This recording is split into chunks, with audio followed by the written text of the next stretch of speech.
Halo teman-teman semua, selamat datang di channel Tokunime. Di sini kami akan membahas selanjutan anime Tokyo Revengers yang kami ambil dari manga canonnya. Sehingga bagi teman-teman yang hanya ingin menonton dari animenya saja, saya sarankan untuk berhenti menonton sampai di sini. Namun jika kalian tidak keberatan dengan spoiler yang ada, maka kalian menonton konten yang tepat. Pada episode sebelumnya, kita ditunjukkan kebangsatan Kisaki yang benar-benar berhasil membuat kita sebagai penonton ingin berkata kasar. Tidak hanya membuat Toman berantakan, kali ini tindakannya berhasil membuat Tenjiku kelimpungan sendiri. Karena kelakuan Kisaki, Kakucho sampai terluka parah dan Izana harus meregang nyawa. Jika saya ditanya siapa karakter paling terkutuk di anime ini, dengan tegas dan lugas akan saya jawab jika dia adalah Kisaki Teta. Dia berhasil membuat penonton menggerutu kesal dengan segala tindakannya. Dan kini, Mikey harus menghadapi kenyataan jika ternyata Izana bukanlah saudaranya. Bagaimana kelanjutan ceritanya? Mari langsung saja kita bahas alur cerita Tokyo Revengers episode kali ini.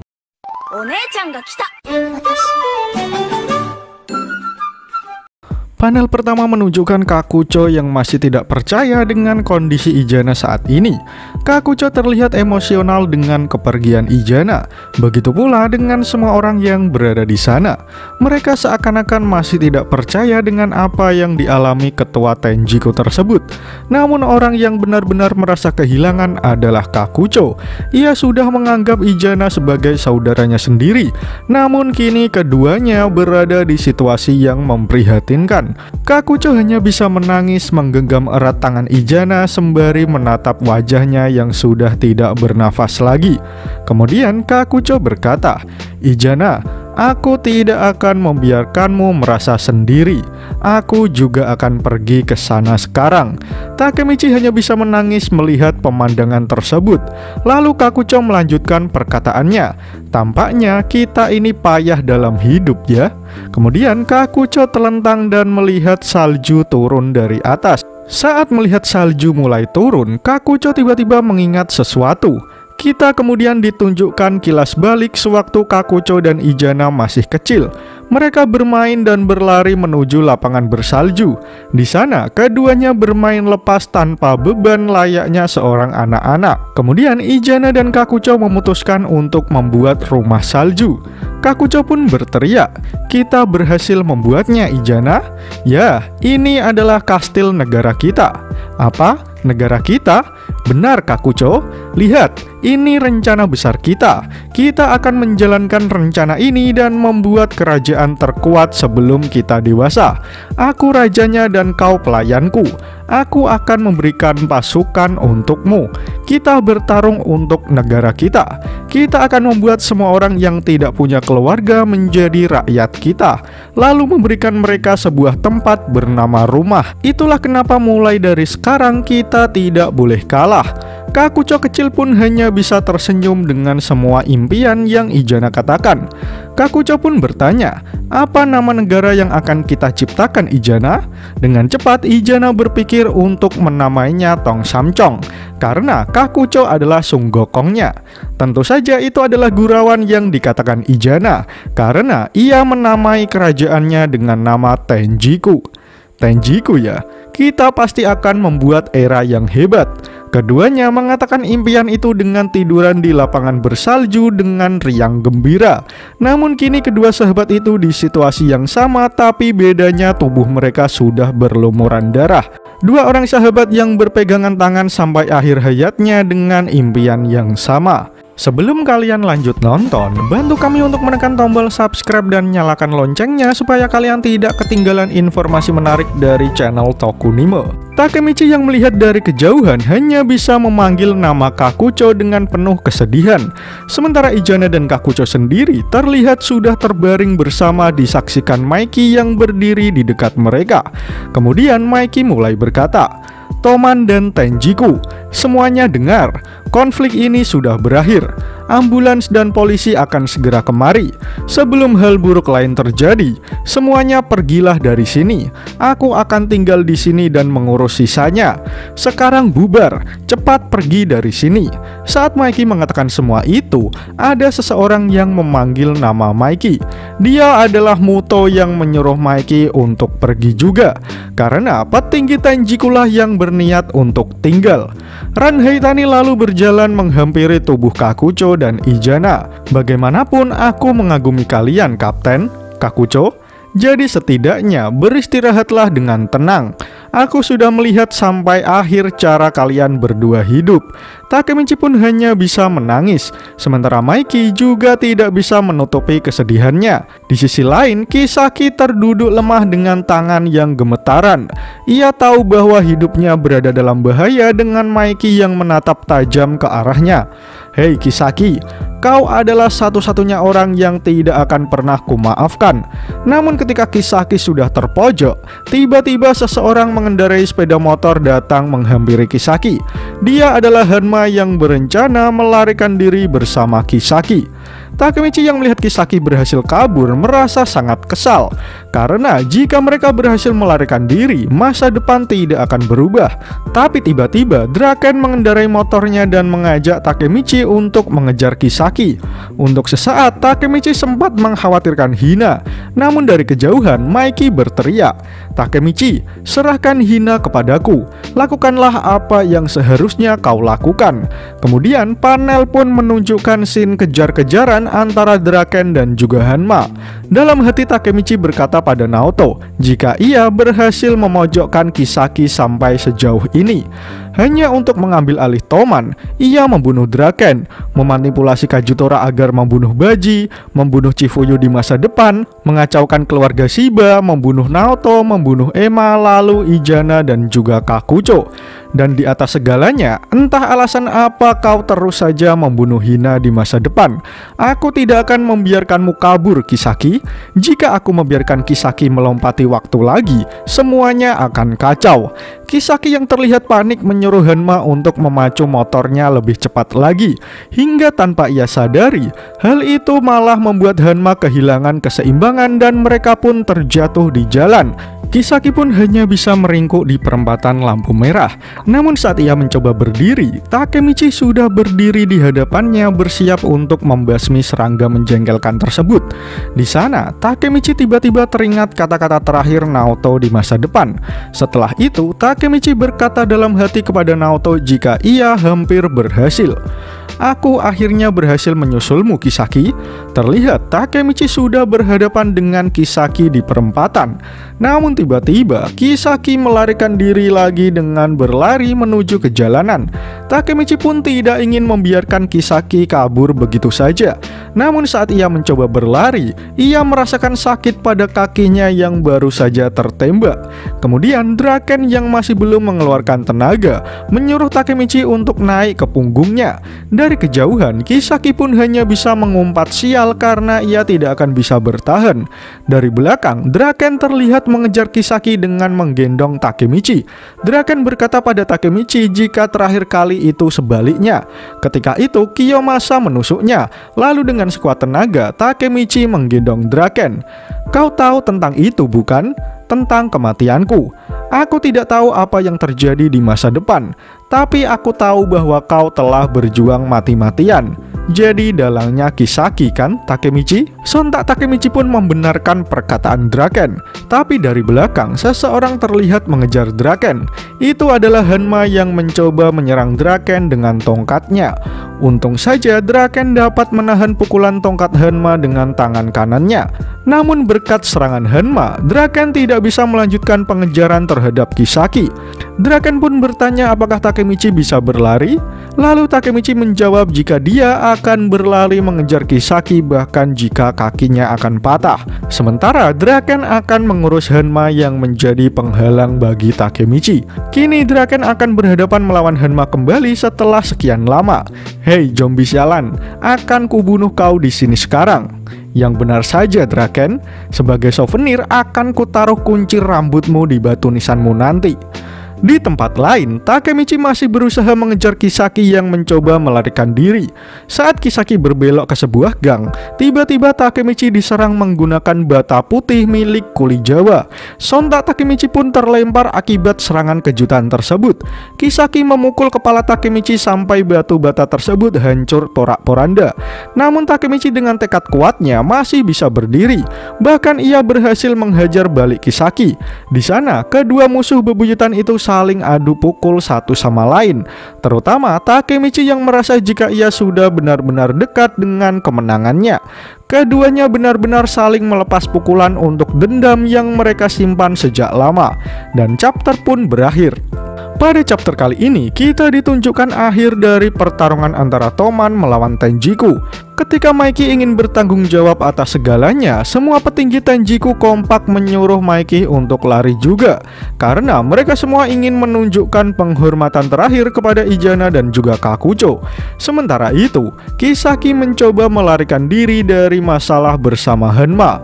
Beruntung, Draken bergerak cepat untuk mengajak Takemichi mengejar Kisaki dan juga Hanma. Kini pertarungan tak berujung antara Kisaki dan Takemichi resmi dimulai. Panel pertama menunjukkan Kisaki dan Takemichi yang masih berhadapan satu lawan satu. Takemichi yang berada di sana bersama Maiki merasa jika ia pernah mengunjungi tempat itu sebelumnya. Namun tiba-tiba ia mendapatkan pukulan dari Kisaki. Jangan malah melamun, idiot. Takemichi pun tidak mau tinggal diam sehingga ia membalas pukulan Kisaki. Keduanya terlibat adu pukul yang sangat sengit. Takemichi lalu berkata, "Menyerah saja Kisaki, kau sudah kalah. Sebenarnya kau sangat lemah, sehingga kau cuma bisa memanipulasi orang lain. Mobius, Valhalla, dan Tenjiku. Kau tidak bisa melakukan apapun jika sendirian." Takemichi mengatakan semua itu sembari mengarahkan pukulan ke arah Kisaki. Namun penjahat itu menahan pukulan Takemichi. "Apa kau bodoh? Kau tidak harus menggunakan kekerasan untuk sampai di puncak." Kemudian Kisaki membenturkan kepalanya ke wajah Takemichi yang membuat Takemichi berteriak kesakitan. Kunci untuk mendapatkan apa yang kau inginkan adalah rencana yang sempurna. Takemichi yang mendengar perkataan Kisaki makin merasa emosi dan langsung menghajarnya. "Maksudmu rencana sempurna untuk menghancurkanku, Kisaki?" Takemichi mengatakan itu semua sembari menindih tubuh Kisaki. Namun Kisaki tidak mau menyerah. Ia berguling dan gantian Kisaki yang menindih tubuh Takemichi. "Dengar Takemichi, aku seharusnya menjadi Dark Hero. Rencana awalku membunuh Draken dan mengambil posisinya sebagai tangan kanan Maiki, lalu mengendalikan Toman dari belakang. Rencana kedua membuat Valhalla menghancurkan Toman dan membuat Maiki ada di puncak. Rencana ketiga menghasut Tenjiku untuk menghancurkan Toman. Aku ingin mengontrol Maiki seperti boneka dan mengendalikannya dari balik layar. Semuanya berjalan baik-baik saja seperti yang direncanakan. Tidak mungkin aku kalah, kecuali jika ada seseorang yang..." Belum sempat Kisaki menyelesaikan kalimatnya, Takemichi langsung menendang wajah Kisaki secara brutal hingga ia terpongkeng. "Aku ingat sekarang, api yang membara itu dan asam hitam yang pekat itu. Berdiri di depan kobaran api itu, aku bersumpah aku akan menjadi puncak di Toman. Dan di sini adalah tempat yang sama. Tempat ini di masa depan adalah tempat di mana kau membunuh Tachibana Hina. Perang tanpa ujung dari masa lalu ke masa depan. Mari akhiri ini sekarang, Kisaki." Namun Kisaki malah tertawa mendengar ucapan Takemichi. "Seperti yang kupikirkan, Takemichi, kau adalah seorang pelompat waktu." Sebelum kalian lanjut nonton, bantu kami untuk menekan tombol subscribe dan nyalakan loncengnya supaya kalian tidak ketinggalan informasi menarik dari channel Tokunimo. Dalam pertarungan, Takemichi tiba-tiba mendapat penglihatan dari kejadian seseorang. Namun ia tidak mengetahui kejadian apa yang baru saja ia lihat. Sementara Kisaki malah tertawa stres setelah mengetahui kebenaran tentang Takemichi. Takemichi pun bertanya kepada Kisaki, sebenarnya ada urusan apa ia dengan Hina? "Aku tahu kau mau sesuatu dari Toman karena kau memperhatikan Maiki. Tapi kenapa kau membunuh Hina secara terus-menerus?" Kisaki lalu termenung sebentar mendengar pertanyaan Takemichi. Kemudian ia menjawab, Begitu ya, Takemichi? Berarti aku sudah gagal. Takemichi pun bertanya-tanya apa maksud dari perkataan Kisaki. Namun tiba-tiba ia mendapat penglihatan kembali. Terlihat Kisaki dan Hina bertemu di tempat tersebut dengan ditemani salju yang lebat. Di sana Kisaki berniat memberikan cincin kepada Hina. Ia berniat melamar Hina menjadi istrinya. Namun Hina menolaknya.